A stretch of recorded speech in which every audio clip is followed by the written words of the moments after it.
C503, and here we are in lecture number 1 of unit number 5. So in the previous lecture we have covered our unit number 3, that is FIR filter designing, जहां पे हमने सबसे main important method पढ़ा है what is the window technique to design a particular FIR filter, जहां पे आपने different windows पढ़ी हैं. अब rectangular क्या होती है, हैमिंग क्या है, नहीं क्या है, या किस window क्या है, you can design FIR using any of the window technique. और एक टॉपिक जो मैंने आपको लास्ट लेक्चर में कवर किया था finite word length effect, जहां पे हमने क्वांटाइजेशन एरर क्या है, राउंडेशन, ट्रंकेशन, इन सब के बारे में बात की थी. डिजिटल फिल्टर में किस तरह की एरर्स और उनके क्या इफेक्ट होते हैं. नाउ फ्रॉम दिस लेक्चर हम लोग स्टार्ट करने जा रहे हैं unit number 5. Unit number 5 name is multi rate digital signal processing. So जो हमने बात करी है डिजिटल सिग्नल प्रोसेसिंग के बारे में, डिजिटल फिल्टर्स के बारे में सब बात करी, डिजिटल सिग्नल को कैसे प्रोसेस किया जाता है, ये अल्टीमेटली डिजिटल सिग्नल का पार्ट है. अब यहाँ पे मल्टी रेट में देखना है कि what is multi rate digital signal processing. तो उस पे जाने से पहले हमें यहाँ पे सैम्पलिंग क्या है, सैम्पलिंग रेट कन्वर्जन क्या होता है, और क्या एडवांटेज डिसएडवांटेज है, एप्लीकेशंस क्या है, वो सब मैं आपको एज एन इंट्रोडक्शन इस लेक्चर में इंट्रोड्यूस करने वाला हूं. तो ये सब चीजें जानने के लिए लेक्चर स्टार्ट करते हैं. MDSP. So first of all the first basic concept to understand this MDSP, that is called sampling. Sampling क्या है? अब कोई सैम्पलिंग नया टॉपिक नहीं है, we have already seen the sampling और हमने कहीं ना कहीं पढ़ी भी है सैम्पलिंग. तो सैम्पलिंग प्रोसेस क्या कहता है? एक हमारे पास होता है कंटीन्यूअस टाइम सिग्नल CD, एक हमारे पास होता है discrete time signal, that is called TTFT signal, right. So अगर मैं बात करूं सैम्पलिंग, तो सैम्पलिंग आप लोगों ने सिग्नल में पढ़ा होगा कि सैम्पलिंग का मतलब है the process of converting a continuous time signal into a discrete time signal. यानी कि अगर मैं एक XT सिग्नल को एक XN सिग्नल में कन्वर्ट करता हूं तो बेसिकली क्या बोलते हैं प्रोसेस को? सैम्पलिंग. क्यों? क्योंकि हमें कंटीन्यूअस टाइम सिग्नल को किसमें कन्वर्ट करते हैं? उसके सब सैंपल्स में कन्वर्ट करते हैं. यहां पे अगर मैं बात करूं 0 से T के अंदर सैंपल्स कितने हैं? यार इनफाइनाइट नंबर ऑफ सैंपल्स, क्योंकि 0 से T के हर एक पॉइंट पे आपको सिग्नल की वैल्यू डिफाइन है, राइट. बट जब मैं सिग्नल को डिस्क्रीट फॉर्म में कन्वर्ट करता हूं then we have a limited number of samples. तो इस चीज को बोलते हैं सिग्नल जो है लिमिटेड टाइम पीरियड पे डिफाइन है, that is called the sampling. यानी कंटीन्यूअस टाइम सिग्नल को डिस्क्रीट टाइम सिग्नल में कन्वर्ट करना, दिस प्रोसेस कॉल्ड सैम्पलिंग. अब अगर सैम्पलिंग के बारे में फर्दर याद रखो, सैम्पलिंग रेट एक वर्ड बोला जाता है, सैम्पलिंग फ्रीक्वेंसी वो क्या चीज है कि अगर हम बात करें आफ्टर सैम्पलिंग, तो आफ्टर सैम्पलिंग क्या है? Signal is defined as discrete instant of time, right. Signal एक पर्टिकुलर स्टेट पे डिफाइन हो रहा है, दैट्स कॉल्ड सैंपल्स. तो जो हमारा सिग्नल डिफाइन हुआ पर्टिकुलर इंस्टेंस पे, तो दो इंस्टेंस के बीच का जो इंटरवल होता है that interval is basically called what? Sampling interval TS, right. ये मैंने यहां लिखा है, and the time interval between two subsequent sampling instance is called sampling interval TS. और क्योंकि टाइम और फ्रीक्वेंसी एक दूसरे के इनवर्सली प्रोपोर्शनल होते हैं, तो यहां पे मैं डायरेक्टली बोल सकता हूं कि सैम्पलिंग इंटरवल का रेसिप्रोकल क्या होगा? दैट्स कॉल्ड सैम्पलिंग रेट या फिर sampling frequency. So there is a relation between sampling rate and sampling frequency is given by this one, that is sampling rate is equal to 1 upon sampling frequency. अगर आप sampling rate को TS से note करते हैं और sampling frequency को FS से note करते हैं तो मैथमेटिकली हम लिखते हैं TS is equal to 1 upon FS, right. So basically sampling क्या है? कंटीन्यूअस टाइम सिग्नल को डिस्क्रीट टाइम सिग्नल में कन्वर्ट करना, और जब वो डिस्क्रीट टाइम सिग्नल में दो सैंपल के जो बीच का डिस्टेंस है उसे हम क्या बोल रहे हैं? Sampling interval. And the reciprocal of it is called sampling frequency. Now the third important term जो मुझे यहां पे आपको याद दिलानी है, that is sampling theorem. Sampling theorem क्या कहती है कि अगर आप किसी सिग्नल को सैंपल कर रहे हैं, राइट, किसी XT सिग्नल को XN में कन्वर्ट कर रहे हैं, सो XN से मैं वापस XT में भी तो कन्वर्ट करूंगा. यानी अगर मेरे पास XN है तो उसे वापस XT में तो लेके आएंगे. यानी कि पहले हमने किया सैम्पलिंग और फिर उस सैम्पलिंग से एक प्रोसेस होता है that's called reconstruction, right. If you remember reconstruction, तो इस रिकंस्ट्रक्शन के थ्रू हम वापस सिग्नल को क्या ऑब्टेन करते हैं? हम XT ही ऑब्टेन करते हैं. बट ये प्रोसेस तब पॉसिबल है, ये प्रोसेस तब पॉसिबल है when a continuous time signal can be represented by its sample and can be recovered from its sample if the sampling frequency FS is greater than or equal to twice of FM. जब ये criteria आपका success होता है, ये condition fulfil होती है, the sampling frequency must be greater than or equal to twice of FM, तभी हम बोलते हैं कि हमारा जो सिग्नल है वो रिकंस्ट्रक्ट हो सकता है पूरी तरह से as per your original signal, right. Now what is FM? FM is nothing but a maximum frequency component in the original signal. और इसी क्राइटेरिया को हम क्या बोलते हैं? आपको याद हो, this criteria is also called Nyquist criteria. So these are the basic terms जो मैंने आपको याद दिलाई बिकॉज़ यहां पे सैम्पलिंग रेट का बार-बार यूज होगा, सैम्पलिंग प्रोसेस बार-बार यूज होगा. सो दैट्स व्हाई मैंने तीन टॉपिक जो बेसिक हैं ये मैंने आपको इंट्रोड्यूस करे. नाउ अब अगर मैं मेन टॉपिक की बात करूं, सबसे मेन टॉपिक जो यहां पे लिखा है that's called sampling rate conversion. Now what is sampling rate conversion? हमने सैम्पलिंग रेट की तो बात कर ली, बट कन्वर्जन क्या हो गया? अब अगर मैं यहीं पे बोलूं the process of converting a signal from a given rate to a different rate, that's called sampling rate conversion. यानी कि एक सिग्नल जिस पर्टिकुलर सैम्पलिंग रेट से दिया गया, अगर मैं उसके सैम्पलिंग रेट को कन्वर्ट कर देता हूं, चेंज कर देता हूं, तो that process called sampling rate conversion. अब सैम्पलिंग रेट कन्वर्जन भी यहां पे क्या है? दो कैटेगरी में डिवाइड है, one is called single stage and one is called multi stage. यानी कि अगर मैं ये कन्वर्जन एक ही स्टेज में फिनिश कर रहा हूं तो उसे हम बोल रहे हैं सिंगल स्टेज कन्वर्जन. और अगर हम मल्टीपल स्टेज यूज करेंगे तो वो जाएगा multiple sampling rate conversion, right. अब आगे देखेंगे बेसिकली सिंगल और मल्टी में क्या एग्जांपल बनेंगे, बट मैंने यहां पे जस्ट आपको इंट्रोडक्शन दे रहा हूं, right. So ultimately conversion rate का मतलब क्या है? मतलब सैम्पलिंग रेट को मैं क्या कन्वर्ट कर सकता हूं, कैसे कन्वर्ट कर सकता हूं? तो सैम्पलिंग रेट कन्वर्जन को चलिए मैं एग्जांपल से एक्सप्लेन करता हूं. Suppose we have a signal जिसके अंदर हमारे पास यहां पे आपके पास जो सैंपल है वो है 0 1 2 3 एंड 4, यानी कि 0 1 2 3 and 4. So this is basically sample. So आप कह सकते हो कि हर एक सैंपल के बीच का जो इंटरवल है वो क्या है? वो है 1. अब अगर मैं आपको कहूं कि इस सैंपल को हमने इस तरह से कन्वर्ट कर दिया कि ये जो सैंपल्स यहां पे अवेलेबल थे, इन सैंपल्स में हमने और सैंपल्स ऐड ऑन कर दिए, राइट. और सैंपल्स में ऐड ऑन कर दिए तो अब क्या हुआ? अब सैंपल्स के बीच का डिफरेंस घट गया, यानी कि सैंपलिंग इंटरवल कम हो गया. या मैं इसी सैंपलिंग रेट को ऐसे भी कर सकता हूं कि यहां पे जो गिवन सैंपल्स थे उनमें से कुछ सैंपल्स आप सबट्रैक्ट कर दो, माइनस कर दो और केवल इस तरह से दिखा दो, 0 2 एंड 4. अब क्या हुआ? नंबर ऑफ सैंपल्स रिड्यूस हो गए. So basically this is called sampling rate conversion कि हम अपने गिवन सैंपलिंग रेट में क्या कर सकते हैं? नंबर ऑफ सैंपल्स को इंक्रीज कर सकते हैं, नंबर ऑफ सैंपल्स को डिक्रीज कर सकते हैं. तो जब हम सैंपलिंग रेट को इंक्रीज करते हैं इस प्रोसेस को हम बोलते हैं अप सैंपलिंग, जिसे आप बोलोगे इंटरपोलेशन. और जब सैंपलिंग नंबर ऑफ सैंपल्स को डिक्रीज करते हैं तो उस केस में हम इसे बोलते हैं down sampling and that is called decimation. तो ये अभी हमें आगे चल के डिस्कस करना है. मैंने यहाँ पे केवल आपको इंट्रोडक्शन दे रहा हूं क्योंकि this is the introductory lecture. तो नाउ थिंग्स आर क्लियर कि हमें आगे चल के क्या पढ़ना है. What is sampling rate conversion means कि एक सिग्नल के सैंपलिंग रेट को या तो मुझे कम करना है या ज्यादा करना है. अब अगर मैं आपको बोलूं system that employs multiple sampling rate, right. अब अगर एक इनपुट सिग्नल को आपने लगाया वो input signal different sampling rate में कन्वर्ट हो जाए, लाइक दिस इज सिस्टम जहां पे आपने एक एक्शन अप्लाई किया और यहां से जो YN मिल रहा है उससे पहले यहां पे डिफरेंट सैंपलिंग रेट्स पे आपको सैंपल मिलने लग जाए, तो इस टाइप के सिग्नल को बोलते हैं multi rate digital signal processing system, जो आपके एक इनपुट सिग्नल को डिफरेंट रेट पर प्रोसेस करता है, right. That is called multiple digital signal processing system. So अगर आपको डेफिनेशन पूछता है what is multi rate digital signal processing, तो this is the definition that system that employs multiple sampling rate in the processing of digital signals are called multi rate digital signal processing system. अब now जो मैंने अभी आपको बताया sampling rate conversion कौन से हो सकते हैं, तो वही मेनली टू ऑपरेशंस हैं जो multi rate digital signal processing system में यूज होते हैं. So these are the basic operation in MDSP. One is decrease the sampling rate, जिसे मैंने क्या बोला था, डेसिमेशन या फिर डाउन सैंपलर. और दूसरा operation increase the sampling rate, जहां पे आपके नंबर ऑफ सैंपल्स इंक्रीज करेंगे, जो उस प्रोसेस को क्या बोल रहे हैं, इंटरपोलेशन और अप सैंपलर, राइट. तो ये दोनों प्रोसेस ही हमें मेनली आगे डिटेल में पढ़ने नेक्स्ट अपकमिंग लेक्चर में दोनों प्रोसेस को मैं आपको एक्सप्लेन करूंगा. बेसिकली दोनों प्रोसेस में कैसे होता है, कैसे हमारी सैंपलिंग अप एंड डाउन होती है, बट यहां पे केवल अभी बेस समझिए, राइट. अब इसके बारे में बात करूं तो मल्टी रेट डिजिटल प्रोसेसिंग की आपको एप्लीकेशंस लिखने के लिए आ सकती हैं. So I will some of the application, you can just copy down your basic application like sub coding है जो कि आगे चल के पढ़ेंगे, भी सिग्नल कंप्रेशन भी है, analog to digital and digital to analog converters है, कम्युनिकेशन सिस्टम है। तो these are the main applications of MDSP. Similarly we can see the advantages of MDSP. तो अगर मैं एडवांटेजेस की बात करूं तो ये भी आप आगे चल के और डिटेल में देखेंगे कि बेसिकली जब हम multi rate digital signal processing कर रहे हैं, एक सिग्नल को जब मैं डिफरेंट बैंड्स में ब्रेक कर दूंगा तो यहां पे क्या होगा, यहां पे एक स्मॉल सिग्नल बन जाएंगे, और जब स्मॉल सिग्नल होते हैं तो उनको कैलकुलेशन करना है, उनको प्रोसेस करना है, उनको कोड करना, वो हमारे लिए सब क्या हो जाता है, इजीियर हो जाता है।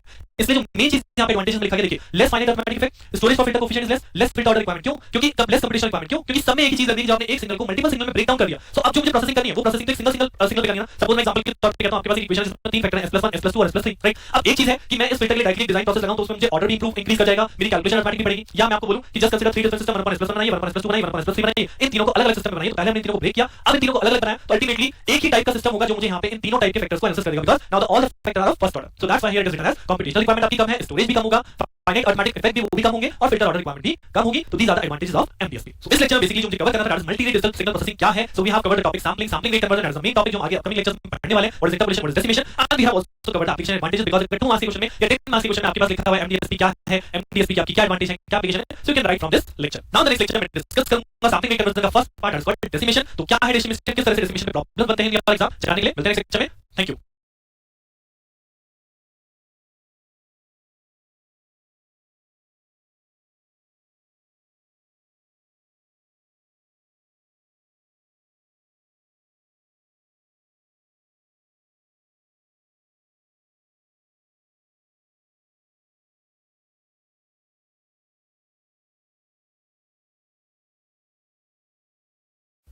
Hello everyone, welcome to the video lecture series of digital signal processing number 5. So in the previous lecture हम लोगों ने बात की multi rate digital signal processing क्या होता है, what do you mean by sampling rate conversion, decimation, interpolation क्या होता है theoretically, and what are the application and advantage of MDSP. Now इस लेक्चर में हम लोग स्टार्ट करने जा रहे हैं single stage sampling rate conversion process, जिसमें मैं सबसे पहले बात करूंगा डेसिमेशन प्रोसेस की। तो क्या है डेसिमेशन प्रोसेस, किस तरह से क्वेश्चंस आते हैं एग्जाम में, या किस तरह से आप न्यूमेरिकल एग्जांपल्स बन सकते हैं, डेसिमेशन किस तरह से किया जाता है, जानने के लिए अब लेक्चर स्टार्ट करते हैं। डेसिमेशन, सो डेसिमेशन को क्या बोला, sampling rate reduction by integer factor D. Reduction क्यों यूज किया, मैंने आपको लास्ट लेक्चर में बताया था डेसिमेशन मींस सैंपलिंग रेट को रिड्यूस करना। तो the process of reducing the sampling rate by a factor that is called decimation by this factor और down sampling by factor D. अब यहां पे इंटीजर वर्ड यूज कर रहे हैं क्योंकि यहां पे जो डी की वैल्यू लेंगे that will be integer like 1 2 3 S 1, right. अब ये जो डेसिमेशन प्रोसेस होता है, इस प्रोसेस को कंप्लीट कैसे होती है, अगर मैं डेसिमेशन का डायग्राम दिखाऊं तो basically this is a two step process consisting of an anti aliasing filter followed by an operation called down sampling. So this is called the block diagram of this operation, जो हमारा XL input signal है that is first applied to the digital anti aliasing filter, जो कि होता है लो pass filter, जो हम claim करते हैं सो दैट हमारे जो अलाइजिंग फिनोमेना आता है आउटपुट एंड पे उसको रिमूव कर सकें। और ये जो बेसिकली लो पास फिल्टर है ये क्या काम करता है, ये हमारे लो फ्रीक्वेंसी कंपोनेंट को पास करेगा, हायर फ्रीक्वेंसी कंपोनेंट को रोक देता है, सो दैट जो हमारा सैंपलिंग फ्रीक्वेंसी रेट है FS must be greater then twice वो मेंटेन कर सके, राइट। तो यहां पे ये सब आपके पास नहीं आने वाला क्योंकि सैंपलिंग के बेसिक कांसेप्ट है, पर यहां पे decimation is the word important. तो डेसिमेशन का मतलब क्या है, सैंपलिंग रेट को रिड्यूस करना, और इस प्रोसेस के अंदर basically is a two step process, जहां पे पहला आपको लगाना है हमेशा एक फिल्टर, और फिल्टर के बाद लगेगा क्या, डाउन सैंपलर। तो एक तरह से हमने पहले इसमें से हायर फ्रीक्वेंसी कंपोनेंट रिमूव कर दिए, अब उन हायर फ्रीक्वेंसी कंपोनेंट को हम क्या कर रहे हैं, डाउन सैंपलिंग कर रहे हैं, सो दैट हमारे नंबर ऑफ सैंपल्स कम हो जाए। अब ऐसा क्यों करते हैं, ऐसा इसलिए करते हैं सो दैट जो आपके नंबर ऑफ सैंपल्स कम हो गए, सपोज मैंने आपको कहा कि आपको 50 सैंपल्स हैं, उन पे आपको रिसर्च करनी है, उनको उनकी कैरेक्टरिस्टिक को नोट डाउन करना है, बट वहीं पे आपने 50 सैंपल्स को डी सैंपलिंग कर दिया, यानी कि आपने 50 में से 25 सैंपल कर दिया, 20 सैंपल कर दिया, 10 सैंपल कर दिया, आप केवल 10 सैंपल को एनालिसिस करना चाह रहे हैं। तो जब हम 10 सैंपल्स को केवल एनालिसिस करेंगे तो क्या होगा, हमारी एफिशिएंसी इंप्रूव हो जाएगी, हमारा कंप्यूटेशन टाइम कम हो जाएगा, हमारी कंप्यूटेशन कॉम्प्लेक्सिटी रिड्यूस हो जाएगी। सो that is the main advantage of down sampling, right. So down sampling क्या है, अब वो कैसे की जाती है, क्या है ये हमें समझ में आ गया। अब करना कैसे है, होता क्या है इसमें अल्टीमेटली वो देखते हैं। तो बेसिकली डाउन सैंपलिंग के लिए मैंने यहां पे एग्जांपल कंसीडर किया, you have a given signal x एक इनपुट सिग्नल हमारे पास, और फिर यहां पे लिखा है consider the decimation factor is 3, then what is the output decimated signal, की डेसिमेटेड सिग्नल हमारा कैसे बनेगा, आउटपुट सिग्नल बनेगा क्या। तो यहां पे बहुत सिंपल सा लॉजिक है याद रखने का। एक्चुअली अगर आपको याद हो तो ये बेसिकली आपका टाइम स्केलिंग ही है, अगर हमने पढ़ा है टाइम स्केलिंग प्रॉपर्टी, तो यहां पे कुछ टाइम स्केलिंग ही होने वाला है, क्योंकि हमने क्या कहा कि जब हमारा सिग्नल xn है वो डेसिमेट करता है फैक्टर d से, तो आउटपुट जो आपका बनेगा क्या बनेगा nd, राइट। अब बेसिकली आप देखोगे तो xn से ynd लाने नहीं, अल्टीमेटली क्या हो रहा है, टाइम स्केलिंग की तो नहीं है, बट यहां पे टाइम स्केलिंग वाले कांसेप्ट को नहीं बता रहा हूं, यहां पे मैं आपको सिंपल सा बता रहा हूं, डेसिमेशन में याद रखिएगा, टाइम स्केलिंग में चाहिए कि डेसिमेशन क्या कहता है कि अगर मुझे एक फैक्टर d से सैंपलिंग करनी है, d से डेसिमेशन करना है, तो मैं क्या करूंगा, d-1, right. I will use d-1 samples, d-1 samples को मैं रिमूव कर दूंगा। कैसे, हम यहां से स्टार्ट करते हैं, सबसे पहले आपके पास फर्स्ट सैंपल रहेगा 0, उसके बाद d-1 यानी कि सैंपल बनेगा 2 ना, तो मुझे 2 सैंपल्स को यहां से रिमूव कर लेना, तो मेरे 2 सैंपल रिमूव हो गए, नेक्स्ट सैंपल में क्या करूंगा, जो सैंपल मेरा नेक्स्ट है विद एम्पलीट्यूड 3, तो ये मेरा हो गया 3, जिसकी वैल्यू क्या होगी एट 1, क्योंकि ये मेरे नेक्स्ट सैंपल है, राइट। सो मैंने पहले सैंपल को एज इट इज लिखा, उसके बाद 2 सैंपल रिमूव करके next sample as it is दिया, now again we will remove 2 samples, और जो उसके बाद का सैंपल है वो एज इट इज आ जाएगा, दिस इज 6, और उसके बाद फिर आगे के 2 सैंपल रिमूव। अब हमारे पास सिग्नल खत्म हो चुका है, यानी this is my required y of n, जो कि अल्टीमेटली क्या है, जो कि अल्टीमेटली x ऑफ 3n है, राइट। तो सिंपल लॉजिक याद रखिएगा, कोई भी सिग्नल आपको दिया जाए उस सिग्नल में से जिस फैक्टर से डेसिमेशन करना है, पहले सैंपल को एज इट इज रखिए, फिर d-1 रिड्यूस कर लीजिए, फिर सैंपल एज इट इज, फिर d-1 रिड्यूस, फिर सैंपल एज इट इज, फिर d-1 reduce, we will get the required output. अब आप देख सकते हो यहां पे टोटल नंबर ऑफ सैंपल्स कितने, टोटल नंबर ऑफ सैंपल्स 0 1 2 3 4 5 6 7 यानी कि 8 सैंपल्स आते हैं, और 8 सैंपल्स को आपने कितने मिनट में 3 सैंपल्स में लेना, that means we are reducing the number of samples, this is called down sampling और decimation, right. Let us consider another example, another example के तौर पे मैंने यहां पे डायरेक्टली आपको सीक्वेंस के फॉर्म में लिखा है, find the output of the sequence, क्या ये सीक्वेंस गिवन है, अब इस सीक्वेंस का आउटपुट फाइंड आउट करना है after down sampling by factor n = 4। तो जब मैं फैक्टर 4 लूंगा उस केस में मेरा आउटपुट सीक्वेंस क्या आएगा? तो क्या करना है, आउटपुट सीक्वेंस में मुझे n 4 से डेसिमेट करना है, n 1 क्या हो जाएगा 3, यानी कि मैं फर्स्ट सैंपल रखूं एज इट इज, उसके बाद 3 सैंपल्स को मुझे रिमूव करना है, फिर next sample as it is 4, उसके बाद नेक्स्ट 3 सैंपल मुझे नहीं काउंट करने, उसके बाद नेक्स्ट सैंपल, उसके बाद 3 सैंपल्स नहीं काउंट करने, तो this is my required output, this is yn, this is the sequence after decimating by factor n 4। तो सिंपली आपको कंसंट्रेशन देना on the given sequence and the decimation factor, जो भी डेसिमेशन फैक्टर है उसे कम कीजिए और उस सीक्वेंस में से उतने नंबर ऑफ सैंपल्स डिलीट कर दीजिए, will get the final answer. एक और एग्जांपल है, इसको आप यहां पे वीडियो को पॉज करके अपने आप से ट्राई करने की कोशिश कीजिए कि आपको कॉन्सेप्ट समझ में आया, डेसिमेशन करनी है। सिंपल सा मैंने लिखा है decimate this sequence bye factor 3, that means अगर फैक्टर 3 है तो कितने रिमूव करने में सैंपल्स -1 इज इक्वल टू 2, तो यहां से 2 सैंपल्स रिमूव करूंगा, so consider the first sample, उसके बाद आपने 2 सैंपल्स को कर दिया रिमूव, देन नेक्स्ट सैंपल, उसके बाद 2 samples remove, then next sample, उसके बाद 2 sample remove, then next sample, फिर 2 sample remove, then next sample, 2 sample remove, तो आपका अल्टीमेटली जो सीक्वेंस बनी that is 10407, this is the required answer. इस टाइप के क्वेश्चन आपके सेक्शन नंबर 1 जहां पे 2 मार्क्स का क्वेश्चन आपका आता है, वहां पे लास्ट टाइम पूछा गया, उससे पहले पूछा गया कि explain decimation with an example. तो क्या होता है डेसिमेशन, आप इस तरह से एग्जांपल देके वहां पे आप शो कर सकते हैं और पेपर में डायरेक्टली इस टाइप का क्वेश्चन भी आपका अवेलेबल आ सकता है कि आपको एक सीक्वेंस दे दी जाए और बोला जाए what is the final output after decimate by particular factor. So I hope कि अब आप डेसिमेशन क्या है, किस तरह से इसके क्वेश्चंस पुट अप होंगे, you can easily solve the decimation after this lecture. Now in the coming lecture, जैसे हमने यहां पे डेसिमेशन पढ़ा है, अब मैं आपको बताऊंगा इंटरपोलेशन, यानी कि हम सैंपलिंग रेट को इंक्रीज कैसे करते हैं। तो जानने के लिए बने रहिए मेरे साथ, मिलते हैं नेक्स्ट लेक्चर में, thank you.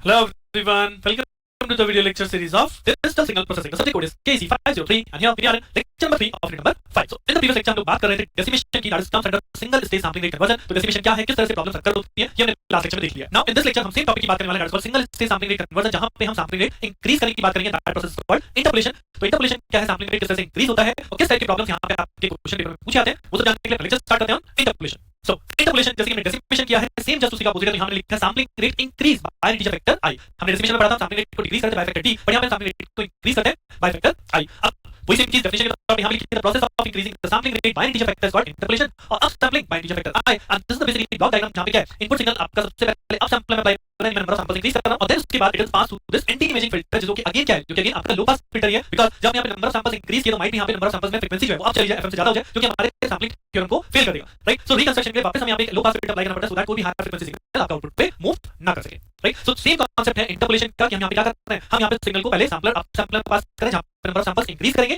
After that will pass to the low pass filter to get the output signal. अगर मैं इसे डेसिमेशन के साथ कंपेयर करूं, डेसिमेशन में क्या लिखा था x of n of t, right. यहां पे डेसिमेशन मिलता है सिग्नल लाइक दिस, वहीं पे आपको इंटरपोलेशन में सिग्नल क्या मिलता है x of n by i। So basically जो मैंने आपको लास्ट लेक्चर में बताया, these are nothing but time scaling effect, कि एक में आप मल्टीप्लाई कर रहे हो d से फैक्टर्स से, तो आप दूसरे में आप डिवाइड करो by the factor i। But जैसे कि हमने डेसिमेशन में पढ़ा कि अगर मुझे डेसिमेशन करना है बाय पर्टिकुलर फैक्टर d, तो मैं क्या करता हूं, d -1 सैंपल्स को रिमूव कर लेता हूं from the given sequence, right. Same काम इंटरपोलेशन में क्या करना है, हमें सैंपल्स इंक्रीज करने हैं, तो हम यहां पे क्या करने वाले हैं, अगर मुझे सैंपलिंग रेट एक इंटीजर फैक्टर i से इंक्रीज करना है, तो this can be complete by adding i -1 zeros between successive values of the signal. जैसे कि आपको याद हो, हमने डीएसपी के अंदर जीरो पैडिंग पढ़ा, जीरो पैडिंग में क्या करते हैं, एक्स्ट्रा जीरो ऐड कर देते हैं to make the length of the two signals equal, right. Convolution में हम लोगों ने पढ़ा था, लिनियर कन्वोल्यूशन में सेम चीज यहां पे है कि हमें नंबर ऑफ सैंपल्स इंक्रीज करना है, तो मैं सैंपल इंक्रीज कैसे करूंगा, suppose I have 1 3 4, this is my given sequence, तो इस सीक्वेंस के अंदर मैं अगर मेरा इंक्रीमेंटिंग फैक्टर यानी कि इंटरपोलेशन फैक्टर मेरे पास 2 है, तो 2 - 1 बिकम 1, यानी हर एक सैंपल के बाद में एक जीरो को ऐड ऑन कर दूंगा, this is my samples after interpolation. तो ये सिंपल सा लॉजिक है जिसे मैं आपको क्वेश्चन में भी दिखा देता हूं। सो हियर इज एग्जांपल नंबर 1, और ये क्वेश्चन मैंने लास्ट पेपर से ही पुट अप किया है, जहां पे स्ट्रेट फॉरवर्ड आपको क्वेश्चन आया, find the output of the sequence 1 2 3 after up sampling by factor n = 3, right. So factor कुछ भी हो सकता है, फैक्टर यहां पे 3 है, यानी कितने सैंपल मुझे इंक्रीज करने हैं, 3 - 1 = 2, यानी कि 2 जीरो मुझे ऐड ऑन करने हैं आफ्टर ईच सैंपल। तो अगर मेरे पास इनपुट सीक्वेंस 1 2 3 है, तो what is my output sequence become 1, 0 0, because मैंने 2 जीरोस ऐड ऑन किए, then after that including sample, उसके बाद फिर से 2 जीरोस, उसके बाद लास्ट सैंपल 3, उसके बाद इंक्लूडिंग 2 जीरोस, तो this is my up sampling sequence, right. और अप सैंपलिंग हमने क्या किया, जितने फैक्टर हमें दिया गया था, जिस फैक्टर से हमें अप सैंपलिंग करनी है उससे एक कम, यानी कि n - 1 या i - 1, यानी कि हमारा 2, सो हमने 2 जीरोस अपनी सीक्वेंस में ऐड ऑन कर दिए, right. You can try another example in the same way, this is the second example, interpolate the given signal by factor 2, right, and this is the given signal. अब यहां पे चीज है कि अगर सैंपल आपको मैथमेटिकल फॉर्म में दिया गया तो उसका आंसर मैथमेटिकल फॉर्म में दिखाइए, बट अगर आपको सैंपल ग्राफिकल फॉर्म में दिया गया तो उसका आंसर ग्राफिकल फॉर्म में शो कीजिए, राइट। जैसे कि हमने लास्ट लेक्चर में किया था डेसिमेशन में, कि अगर ग्राफिकल में है तो ग्राफिकल फॉर्म में सिग्नल को रिप्रेजेंट करें। अब यहां पे क्या है, interpolate given signal by factor 2, तो यानी कि मुझे फैक्टर 2 से इंटरपोलेट करना है, 2 - 1 = 1, यानी कि मुझे 1 0 ऐड करने हैं आफ्टर ईच सैंपल। तो अगर मेरा फर्स्ट सैंपल यहां पे ये है, इसकी वैल्यू क्या है, इसकी 1 है, तो इसके बाद नेक्स्ट सैंपल यहां पे ऐड करूंगा, दैट इज 0 एम्पलीट्यूड, और ये वैल्यू कहां पे होगी, वैल्यू 1 पे होगी। उसके बाद जो नेक्स्ट सैंपल, ये सैंपल ऐसे जाएगा, दिस एम्पलीट्यूड क्या है, एम्पलीट्यूड 2 है, उसके यहां पे फिर से 0 ऐड हो जाएगी। उसके बाद आपका नेक्स्ट सैंपल कहां पे, वो यहां पे आ जाएगा, दिस एम्पलीट्यूड इज 1, उसके यहां फिर से 0 ऐड हो जाएगा, और उसके नेक्स्ट सैंपल आपका ये दैट इज ऑन -1, राइट। इसका एम्पलीट्यूड कितना -1, तो ये सैंपल आपका यहां पे आ गया, इसके बाद भी आपको 0 ऐड ऑन करनी है। सो अल्टीमेटली अगर आप यहां पे देखोगे 1 2 3 4 या 4 सैंपल्स, अब अगर मैं 4 सैंपल्स के बाद हर एक सैंपल के बाद एक 0 ऐड ऑन करूं तो मेरे पास कितने सैंपल बनेंगे, 8 सैंपल बन जाएंगे। तो this is the first sample, then 0, second sample 0, third sample 0, fourth sample 0, तो basically here it is 0 1 2 3 then 4 5 6 and 7। सो अगर मैं इसे मैथमेटिकल सीक्वेंस में बोलूं, तो अगर मैथमेटिकल सीक्वेंस आप डिफाइन करते हैं xn की, तो ये क्या रहता 1 2 1 -1, these are the 4 एम्पलीट्यूड, लेकिन वहीं पे yn क्या हो जाता, yn हो गया आपका 1 0 0 2 0 1 0 -1 0, दे आर 8 सैंपल्स, राइट। सो बहुत सिंपल सा प्रोसेस है इंटरपोलेशन का, कि जिस फैक्टर से मुझे इंटरपोलेट करना है उससे एक कम जीरोस ऐड ऑन कर दीजिए after each and every sample, right. So I hope आपको प्रोसेस क्लियर हो चुका होगा। अब ये आपके पास क्वेश्चन है example number 3, given sequence available है, interpolate the given signal by factor 3। So I hope इसका आंसर आप खुद से चेक कर सकते हैं कि अगर मेरे पास फैक्टर 3 है, so 3 - 1 = 2, that means 2 zeros will be added after each and every sample, what is my output sequence become? Y is equal to 1, 0, 0, then 3, 0, 0, minus 1, 0, 0, and 5, 0, 0. So this is the final sequence, right? So decimation है, interpolation है, ध्यान रखिएगा कि decimation दिया गया है या interpolation दिया गया है, और ये decimation और interpolation की अगर बात करूं तो जितने मैंने आपको क्वेश्चन बताए हैं, a type of these question, ये most of the time अभी तक आपके 2 मार्क्स के क्वेश्चन में हर बार आए हैं कि decimation क्या है, या आप इस वेक्टर को, इस given sequence को interpolate कर दीजिए by particular factors. So with this your decimation and interpolation is now over. अब नेक्स्ट लेक्चर में यहां तक हमने बात की सिंगल स्टेज की, बट नेक्स्ट लेक्चर में आपके साथ बात करूंगा मल्टी स्टेज, यानी कि जब एक ही स्टेज के अंदर, मतलब एक ही सिस्टम के अंदर आपका इंटरपोलेशन भी हो और डेसिमेशन भी हो, मतलब मल्टीपल टाइम्स आपको चीजें अप्लाई करनी है, सैंपलिंग रेट को कन्वर्ट करना है, so that is called the multi stage sampling rate.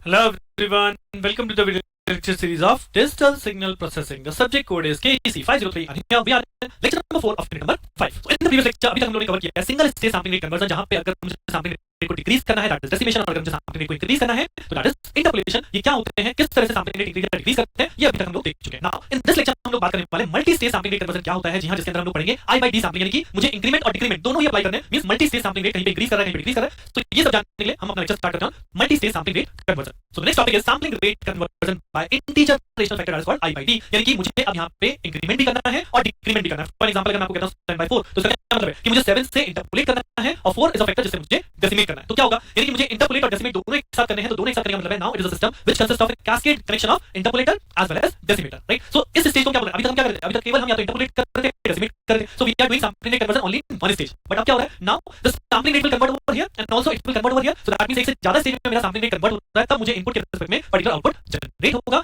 इसी चीज को मैं यहां पे क्या बोल रहा हूं, multi stage sampling rate conversion. तो अगर आपसे multi stage sampling rate conversion आ रहा है, so you can explain this concept. अब इस कांसेप्ट में बेसिकली हम क्या करेंगे, अगर मैं इस डायग्राम को एक्सप्लेन करूं तो सबसे पहले गिवन सिग्नल क्या हो रहा है, सबसे पहले गिवन सिग्नल का हमें परफॉर्म करना है interpolation by the given factor I. उसके बाद जब हमने इंटरपोलेशन कर लिया then the filter the output of the interpolator using low pass filter with bandwidth pi by I. तो यहां पे आपका नेक्स्ट आपका लो पास फिल्टर लगा जिसकी बैंडविड्थ क्या है पाई अपॉन आई. इससे हम इंटरपोलेटेड सिग्नल को क्या कर रहे हैं, इससे हम बैंडविड्थ करें, जैसे लो पास फिल्टर से इसे पास कर रहे हैं, राइट. अब ये फर्दर किस स्टेज में जा रहा है, डेसिमेटर में. तो डेसिमेटर में जाने से पहले फिल्टरिंग होती है, तो यहां से फिर से फिल्टर लगेगा जिसकी बैंडविड्थ क्या है, that is pi by D. तो यहां पे लिखा है output of the anti imaging filter is pass to the another low pass filter that is anti aliasing filter with bandwidth pi by D and after that perform the decimation by factor D. So अगर आपको topic आता है what you mean by write a short note on multi stage sampling rate conversion, तब आप इसे explain कर सकते हैं. या अगर आपको डायरेक्टली टॉपिक पूछा कि मुझे डेसिमेशन करना है या इंटरपोलेशन करना है with a particular fractional factor, तो किस तरह से कर रहे हैं वो हम इस प्रोसेस के थ्रू अप्लाई करेंगे. अब चलिए इस क्वेश्चन देख लेते हैं कि किस तरह के क्वेश्चन यहां पे पुट अप हो सकते हैं. So here is example number 1 जो मैंने यहां पे कंसीडर किया है, that is given xn = 1 2 3 4, then calculate expression for y for the given multi stage sampling rate conversion system. Now this is the given system जहां पे xn आपको दिया गया है, this is the multi stage, क्योंकि एक से ज्यादा स्टेज पे आपका सैंपलिंग रेट कन्वर्ट हो रहा है, and then we have to finally calculate this output y. तो स्टेप बाय स्टेप चलेंगे. सबसे पहले जो ब्लॉक यहां पे लगा देखिए, अगर मैं जनरल की बात करूंगा, अगर आपको बोले कि xn इज गिवन दिस और आप इसे इंटरप्रेट करो बाय द फैक्टर 7/4, तो पहले मुझे 7 से इंटरपोलेट करना है, देन 4 से डेसिमेट करना है. बट अगर इस टाइप का डायग्राम गिवन है तो जैसा इसमें दिया गया है उसी टाइप से हम लोग करेंगे. सबसे पहले xn सीक्वेंस का क्या करना है, इंटरपोलेट बाय 2. अप एरो का मतलब क्या होता है, अप एरो का मतलब होता है अप सैंपलिंग, राइट. सो इंटरपोलेट बाय 2 का मतलब 2 - 1 = 1, तो 1 0 पैडिंग मुझे करनी है, यानी कि मेरा अगर मैं यहां फर्स्ट स्टेज के बाद यहां पे एक सिग्नल मान लेता हूं x1n. So what is our x1n is equal to हमारा हो जाएगा xn को क्या करना है, इंटरपोलेट करना है by the factor 2. So basically इसे कैसे लिखेंगे, xn डिवाइडेड बाय 2, और जिसकी वैल्यू क्या हो जाएगी, अगर हम सीक्वेंस में देखें तो यहां पे पहला component as it is sample as it is, कितने 0 ऐड ऑन करने हैं, 1 0 ऐड ऑन करना है, फिर सैंपल, फिर 0, फिर सैंपल, फिर 0, फिर सैंपल, फिर 0. This is my interpolating signal after this block, right. अब हम कहां पहुंच चुके हैं, हम x1n पे पहुंच चुके हैं. x1 से क्या डिफाइन करना है, ym. सो अगर मैं इन दोनों के बीच रिलेशन लगाऊं तो यहां पे क्या हो रहा है, बाय द फैक्टर 3 हम डेसिमेट कर रहे हैं, और डेसिमेशन में क्या होता है, डेसिमेशन में आपका xn * d हो जाता है, राइट. तो अगर यहां पे देखोगे तो ym क्या हो जाएगा, ym = हमारा हो जाएगा x1 और इस n का क्या कर देना है 3n, राइट. सो x1 3n कैसे होगा, अब अगर मैं सीक्वेंस में देखें तो हमने क्या पढ़ा था कि अगर मुझे फैक्टर 3 से डेसिमेट करना है, यानी 3 - 1 = 2, तो 2 सैंपल्स में क्या करने वाला हूं, रिमूव करने वाला हूं. सो फर्स्ट सैंपल मैंने एज इट इज लिखा, फिर ये 2 सैंपल्स यहां से कर दिए रिमूव, देन नेक्स्ट सैंपल 0, फिर 2 सैंपल मैंने कर दिए रिमूव, देन नेक्स्ट सैंपल 4, उसके बाद आपकी sequence over. So this is my result ym. सो इस क्वेश्चन के अंदर हमने सबसे पहले आपका फैक्टर 2 से इंटरपोलेट करा है एंड देन डेसिमेट करा बाय फैक्टर 3. सो अगर इस क्वेश्चन को मैं बोलूं कि गिवन xn = दिस सीक्वेंस और आप आउटपुट ym कैलकुलेट कीजिए using 2/3 as a sampling rate conversion factor. So this is the right answer कि पहले हमने 2 से इंटरपोलेट किया है और फिर हमने 3 से डेसिमेट किया. लाइक चलिए एक और एग्जांपल यहां पे देखते हैं कि इस मेथड पे और क्या क्वेश्चन पुट हो सकता है. तो मैंने एक एग्जांपल में 2 यहां पे कंसीडर किया, लिखा है develop an expression for output yn and gn as a function of input xn.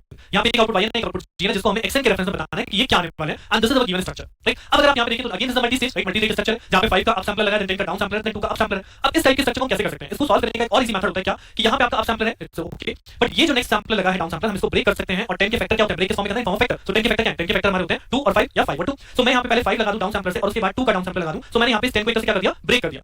बाकी सिस्टम एज इट इज है, यहां पे 2 का अप सैंपलर है, राइट. अब मैंने इसे 5 * 2 की फॉर्म में क्यों लिया, 2 * 5 क्यों लिया, बिकॉज़ यहां मैं देख सकता हूं कि अगर मैं इसे 5 * 2 की फॉर्म में लिख रहा हूं तो मेरे पास पहले ब्लॉक में क्या है, अप सैंपलर है. अब दूसरे ब्लॉक में क्या हो गया, डाउन सैंपलर हो गया. यानी किसी सिग्नल को अगर आप 5 से अप सैंपलिंग कर रहे हो, 5 से डाउन सैंपलिंग कर रहे हो तो that means we get the same thing, right? ये चीज आप मैथमेटिकली भी देख सकते हो, किसी भी सीक्वेंस को लीजिए, 5 से अप सैंपलिंग करेंगे मतलब 4 जीरो ऐड करोगे और फिर डाउन सैंपलिंग का मतलब 4 जीरो आप वहां से सबट्रैक्ट करोगे, you will get the same sequence. So ultimately ये दोनों पार्ट जो आपके यहां पे एक दूसरे को कैंसिल आउट कर देंगे, नलिफाई कर देंगे, तो xn is directly connected to where, xn is directly connected to this down sampler 2 and then up sampler again 2।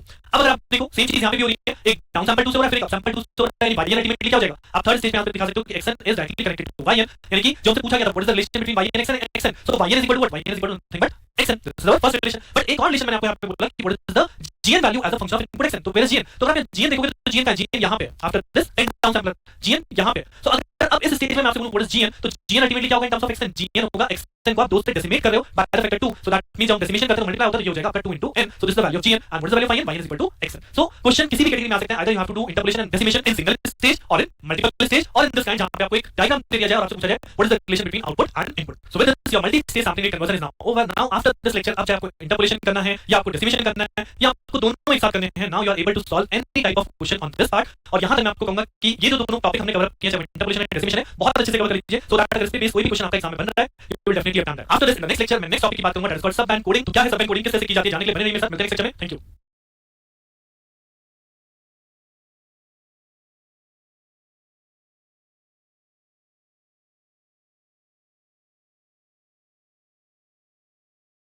Hello everyone, welcome to the video lecture series of Digital Signal Processing. The subject code is KC503 and here we are in lecture number 5 of unit number 5. So in the previous lecture हम लोग बात कर रहे थे sampling rate conversion. जी हां, जहां पे हमने बात की डेसिमेशन, इंटरपोलेशन, फिर चाहे वो सिंगल स्टेज है या मल्टी स्टेज है और किस टाइप के क्वेश्चंस यहां पे अकर होते हैं डेसिमेशन इंटरपोलेशन रिलेटेड, ये भी मैंने आपके साथ डिस्कस किए हैं। नाउ फ्रॉम दिस लेक्चर हम इस नेक्स्ट इंपॉर्टेंट टॉपिक डिस्कस करने जा रहे हैं, that is called sub band coding. तो सब बैंड कोडिंग क्या है, what is the concept, and in this topic you will learn what is about analysis and synthesis filter bank. तो ये सब जानने के लिए चलिए लेक्चर स्टार्ट करते हैं sub band coding. So the topic is sub band coding of speech signal. अब यहाँ पे देखिए स्पीच सिग्नल आपके सिलेबस में मेंशन है, अदरवाइज हम क्या कह सकते हैं, this is like a application, right? क्योंकि sub band coding main topic is what जो हमें समझना है वो है सब बैंड कोडिंग की what is the meaning of the sub band, right? So sub band क्या है? Basically it is a method where the speech signal is subdivided into several frequency band, यानी कि यहाँ पे इनपुट सिग्नल अगर हम action की बात करते हैं, that action signal is a speech signal, और इस एक्शन सिग्नल को हमें क्या करना है, हमें डिफरेंट बैंड्स में डिवाइड कर देना है, so that each band will independently और we can say each band will separately encoded and process. So basically ये जो मेथड है जिसके अंदर हम एक सिग्नल को डिफरेंट फ्रीक्वेंसी बैंड्स में डिवाइड करेंगे, इसमें क्या प्रोसेस इन्वॉल्व होता है? तो स्टेप नंबर 1 की अगर हम बात करें तो it says the input signal action splits into the number of sub band signal that is called VMN by using an analysis filter bank. तो अब यहाँ पे देखोगे what is analysis filter bank और किस तरह से वो इनपुट सिग्नल को डिफरेंट बैंड्स में डिवाइड कर देता है, राइट? अब ये जो मैंने आपको बताया डिफरेंट बैंड्स में डिवाइड हो गए, नाउ दे आर प्रोसेस और we can see the coding part जहां से वो ट्रांसमिट किए जाते हैं। सो बेसिकली ये दो पॉइंट हैं, ये पॉइंट आपका इस तरह से कहा जा सकता है कि there is one transmitter, then there is a channel, there is a receiver. So transmitter side पे हम अपने इनपुट सिग्नल को जो है उसे डिफरेंट बैंड्स में डिवाइड करते हैं, देन दे आर प्रोसेस और ट्रांसमिटेड। अब रिसीवर साइड पे क्या होगा? रिसीवर साइड पे मुझे फिर से क्या चाहिए, ये सारे के सारे सिग्नल फिर से वापस आए और सारे के सारे को क्या करना है, कंबाइन करना है to get our original output signal by n। तो यही तीन स्टेप का प्रोसेस यहां पे मेंशन है कि पहले इनपुट सिग्नल ब्रेकअप होता है टू सब बैंड्स, देन वो प्रोसेस होते हैं और उसके बाद वो प्रोसेस सिग्नल वापस कंबाइन होते हैं with the help of synthesis filter bank to obtain the output signal by n। तो ये जो मैंने आपको प्रोसेस बताया इसका बहुत सिंपल सा याद रखने का तरीका है, this is an example, right? अब ये जो आपके स्क्रीन पे है दिस इज एग्जांपल जो मैंने यहां पे कंसीडर किया है, कंप्लीट सेक्शन है सिस्टम का जिसमें कि हमने दो पार्ट मार्क कर दिए हैं, one is called transmitter side and one is called receiver side. अब जैसा कि अभी मैंने आपको बोला एक्शन क्या है, action is a composite signal, right? इसके अंदर बहुत सारे फ्रीक्वेंसी बैंड, सपोज मैं कहता हूं f1 से लेके f100 या f1000, इतने सारे फ्रीक्वेंसी बैंड इस सेक्शन के अंदर है, या you can say there are thousands of samples in this section, right? Samples याद करते हैं, बहुत इजी लगेगा। अब ये जो यहां पे सैंपल्स हैं these are applied to a filter bank. अब ये क्या है बेसिकली जो हमने यहां पे शो किया, this is a filter bank. Basically it consist of m filter. अगर आप यहां पे देखोगे देयर आर m फिल्टर्स और ये जनरली जो फिल्टर होते हैं वो बैंड पास फिल्टर्स ही होते हैं जिनका की डिफरेंट ट्रांसफॉर्मेशन है h0z, h1z, h2z, h1, hm-1z। सो बैंड पास फिल्टर काम क्या होता है, रिमेंबर बैंड पास फिल्टर क्या काम करता है? बैंड पास फिल्टर एक पर्टिकुलर रेंज को पास आउट करता है, suppose f1 to f2। So f1 से f2 के बीच में जो सैंपल्स यहां पे लाई कर रहे होंगे वो पर्टिकुलर सैंपल्स ये h0z पास ऑन करेगा। Similarly, the next part of the sample वो कौन पास करेगा? वो h1z पास करेगा। The next part will pass by h2z। तो एक तरह से हमने क्या किया, हमने एक एक्शन सिग्नल फॉर एग्जांपल अगर मैं कहता हूं कि उसमें 1000 सैंपल्स हैं तो ये 1000 सैंपल्स हमने यहां बैंड पास फिल्टर्स पे अप्लाई कर दिए। So suppose first band pass filter 10 sample pass on कर रहा है, then second band pass filter फिर से 10 सैंपल पास कर रहा है, फिर थर्ड बैंड पास फिल्टर फिर से 10 सैंपल पास कर रहा है, एज ऑन लास्ट फिल्टर भी आपके 10 सैंपल ही पास कर रहा है। तो अल्टीमेटली जो v0n है, v0n या v1n, v2n, ये क्या बना? This v0n is an output signal which contains what? Which contains some portion of your original signal frequency band। ये चीज मैंने मेंशन भी करी है, thus we can say that each output signal occupies a portion of the original signal frequency band and these are called basically sub band। तो सब band का जो कांसेप्ट है ना वो यही है कि हमने अपने इनपुट सिग्नल को एक बैंड के अंदर मतलब एक कॉम्बिनेशन के अंदर पास ऑन किया। कॉम्बिनेशन क्या है? This combination is nothing but it is called analysis filter bank. और ये क्या चीज है? अगर हमसे बोले तो parallel combination of n filter which is used to decompose action into m sub band is called m band analysis filter. तो एक तरह से यहां पे एनालिसिस फिल्टर बैंक है, उस एनालिसिस फिल्टर बैंक में हमने अपना इनपुट सिग्नल अप्लाई किया है तो यहां पे हमें क्या मिल जाता है? ये सिग्नल एक सब बैंड्स में डिवाइड हो जाता है। So v0 and v1 and v2 are called sub band और ये जो सब बैंड सिग्नल्स हमें यहां पे मिलते हैं now they are independently processed और वी कैन से कोडेड और उसके बाद ट्रांसमीटर से ट्रांसमिट किए जाते हैं टुवर्ड्स द चैनल। सो हम इस प्रोसेस को यहां पे बोलते हैं sub band coding of speech signal. This is the process, right? जिसके अंदर आपका किस तरह से सिग्नल डिकंपोज हो रहा है into various signals into various सब बैंड, ये चीज हमें यहां पे लिखनी है। सो अब एनालिसिस फिल्टर है या सब बैंड कोडिंग है, you can write, you can discuss the same example over here, right? अब ये तो होगी ट्रांसमीटर सेक्शन की बात। अब अगर ये सेम काम मैं आपको रिसीवर सेक्शन पे ले जाऊं तो रिसीवर सेक्शन में क्या है? रिसीवर सेक्शन में क्या हो रहा है? रिसीवर सेक्शन में जो सिग्नल रिसीव हुआ है अब मुझे क्या करना है? मुझे तो अपना ओरिजिनल सिग्नल रिकंस्ट्रक्ट करना है ना। हम तो क्या चाहते हैं ड्यूरिंग ट्रांसमिशन में, तो ये चाहिए कि जो सिग्नल हम एक्चुअली ट्रांसफर कर रहे हैं वही सिग्नल रिसीवर को रिसीव हो, बट इसके लिए हमने तो सिग्नल को पहले सब बैंड में ब्रेक किया, इंडिविजुअल सब बैंड सिग्नल हमने प्रोसेस किए, देन वो रिसीवर में पहुंचे। अब रिसीवर तो कंबाइंड सिग्नल चाहिए, तो कंबाइंड सिग्नल कैसे होगा? Now for that combined signal filter bank is again used that receive all the adjacent sub-band signals and combine them to generate YM। तो बेसिकली यहाँ पे जो filter bank यूज किया जाता है विद फंक्शन a z, जैसे कि आप यहाँ पे देख रहे हैं a0 z e1 z e2 z, ये ट्रांस फंक्शन बेसिकली सिमिलर है इस ट्रांस फंक्शन के। तो यहाँ पे बैंड पास फिल्टर यूज किया था, तो ये भी बैंड पास फिल्टर है, राइट। बट इसका रूल क्या है? इसका रूल है जब डिफरेंट सिग्नल रिसीव हुए हैं उन सभी सिग्नल्स को कंबाइन करने के लिए और आउटपुट YM को जनरेट करने के लिए, राइट। तो ट्रांसमीटर सेक्शन अलग है, रिसीवर सेक्शन अलग है, बट दोनों का कांसेप्ट आप समझ गए होंगे कि बेसिकली XN को ही हमें YM पे पहुंचाना है, तो हम किस मोड में पहुंचा रहे हैं, कम्युनिकेशन सिस्टम ही है, बट XN को यहाँ पे सब बैंड में डिवाइड किया गया है, देन वो सब बैंड प्रोसेस होते हैं, ट्रांसफर होते हैं at the receiver end, these sub band are again combined with the help of synthesis filter bank to generate the output YM। So अगर आपको टॉपिक आ रहा है सब बैंड कोडिंग के बारे में लिखने के लिए, सो यू कैन एक्सप्लेन योर सब बैंड कोडिंग क्या होती है, आप इस एग्जांपल के थ्रू एक्सप्लेन कर सकते हैं। अब अगर मैं बात करूं आगे सिंथेसिस फिल्टर बैंक जो यहां पे लगा, इसकी दो एप्लीकेशन यहां पे लिखी है। क्या? The synthesis filter bank find application where the input signal is splitted into a number of consecutive bands in the frequency domain so that each sub-band can be independently processed। तो यहां पे synthesis filter bank उसी जगह पे use करना है जहां पे कि इस तरह से इनपुट सिग्नल स्प्लिट हो रहा है इनटू डिफरेंट फ्रीक्वेंसी बैंड, जिसको हमें इंडिपेंडेंटली प्रोसेस करना है। और बेसिकली हम सब बैंड कोडिंग कर क्यों रहे हैं, हम सब बैंड में डिवीजन क्यों करना चाह रहे हैं? So that to reduce the number of bits representing the original signal for storing or transferring purposes। यानी कि अगर मैं जैसे मैंने आपको एग्जांपल में बोला था if you have 1000 samples, अब अगर 1000 samples को आपको डायरेक्टली सेंड करना है तो you have to make a storage of 1000 bit, right. But अगर मैं 1000 सैंपल को 10 के सैंपल में ब्रेक कर लिया, so now I need only storage of 10 bit, right. So एक मुझे 1000 बिट का रजिस्टर चाहिए, मुझे 10 बिट का रजिस्टर चाहिए, so that is the reason कि आपका क्या रिड्यूस हो गया, आपका स्टोरेज कैपेसिटी रिड्यूस हो गई, आपकी ट्रांसफर में जो एरर्स आ सकती है, अगर मुझे ट्रांसफर में एरर चेक करनी है तो मैं 10 बिट के कॉलम में इजी एरर चेक करूंगा as compare to 1000 bit error. So mainly यही एडवांटेजेस है सब बैंड कोडिंग के अंदर कि हम जिस सिग्नल को आंसर कर रहे हैं, जिस सिग्नल को ट्रांसफर कर रहे हैं, वो सिग्नल की लेंथ हम शॉर्ट कर दे रहे हैं। That is the main advantage of this सब बैंड कोडिंग। तो क्या होता है sub band coding? I think अब आप लोग कांसेप्ट जान गए होंगे, और अगर पेपर में लिखने के लिए आता है जनरली शॉर्ट नोट टाइप से आता है, so you can write down the same thing और आप इसी एग्जांपल को कंसीडर कर सकते हैं जो मैंने आपके साथ डिस्कस किया। And if you get the question in 2 marks like what is analysis filter bank, what is synthesis filter bank, क्या होता है, तो भी आप यहां पे एक्सप्लेन कर सकते हैं कि एनालिसिस कहां यूज होता है और सिंथेसिस फिल्टर बैंक कहां यूज होता है। Now in the next lecture में आपके साथ डिस्कस करूंगा इस यूनिट का लास्ट टॉपिक एक और है, that is called QMF, what is quadrature mirror filter, जो कि लगभग सब बैंड कोडिंग कांसेप्ट से ही आगे हमें पढ़ना है, हमारे पास QMF बन जाएगा। तो क्या होता है QMF जानने के लिए मिलते हैं नेक्स्ट लेक्चर में। Thank you.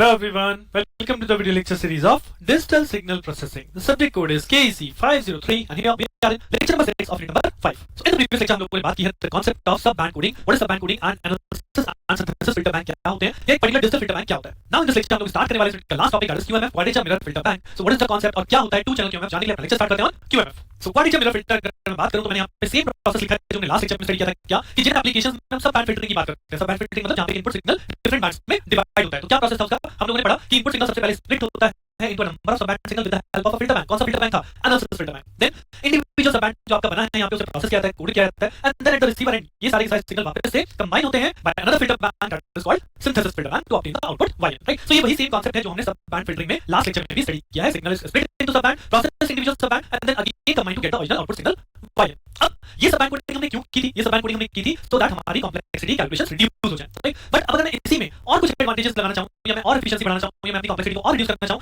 तो हम यहां पे क्या कर सकते हैं प्रोसेस में, we can also make the sub band signals are down sample before processing. यानी कि जो हमारे सब बैंड जनरेट हुए हैं अब मैं उसको अप्लाई कर रहा हूं डाउन सैंपलिंग पे, राइट। यानी फिर से मैं उनका रेट कन्वर्ट कर रहा हूं बिफोर द प्रोसेसिंग, बिकॉज़ जितना हमारा सैंपलिंग रेट लोअर हो जाता है हमारी प्रोसेसिंग और इजी हो जाती है, एफिशिएंसी और इंप्रूव हो जाती है, बिकॉज़ नंबर ऑफ सैंपल्स से रिड्यूस कर दी। सो अल्टीमेटली अभी तक हमने अगर मैं सब बैंड कोडिंग की बात करूं तो वो सिंगल स्टेज है, बट अगर मैं QMF की बात कर रहा हूं तो उसमें मैंने एक से ज्यादा स्टेज लगा दी, बिकॉज़ हमने पहले सब बैंड भी डिवाइड कर दी, यानी वहां पे भी मैंने सैंपलिंग रेट कन्वर्जन किया और मैं वापस डाउन सैंपल कर रहा हूं, यानी मैं फिर से सैंपलिंग रेट कन्वर्जन अप्लाई कर रहा हूं। अब सैंपलिंग रेट कन्वर्जन करने के बाद डाउन सैंपल करने के बाद सिग्नल को हमने प्रोसेस किया, ऐसे ही सेम चीज रिसीवर एंड पे करते हैं कि रिसीवर एंड पे जैसे ही हमारे पास रिसीव सिग्नल आएंगे they are up sample, because हमने यहां पे डाउन सैंपल किया, यहां पे अप सैंपल करेंगे सो दैट हमारा सैंपलिंग रेट इंक्रीज हो जाए, जिससे कि जो हमारा आउटपुट सिग्नल है that can be easily reconstructed with higher sampling rate. So यहां पे बेसिकली हमने क्या किया, अभी तक सब बैंड की बात करूं तो उसमें वहां पे केवल फिल्टर्स का रोल था कि आपने इनपुट सिग्नल को फिल्टर पे अप्लाई किया to get the sub band. अब यहां पे सब बैंड को हम डाउन सैंपल कर रहे हैं, एट द रिसीवर एंड हमें डाउन सैंपल को पहले अप सैंपल करके फिर कंबाइन करेंगे to get the original signal. तो basically this structure is called as quadrature mirror filter bank, जहां पे आप ये दो प्रोसेस भी एडिशनल ऐड ऑन कर रहे हैं, क्या down sampling and up sampling. I hope अगर आपको सब बैंड कोडिंग कांसेप्ट समझ में आएगा तो QMF भी समझ में आएगा कि QMF में मैं क्या चीज एक्स्ट्रा यहां पे अप्लाई कर रहा हूं। अब अगर यहां पे सिंपल एक और डेफिनेशन दूं, यहां पे है क्रिटिकली सैंपल्ड फिल्टर बैंक।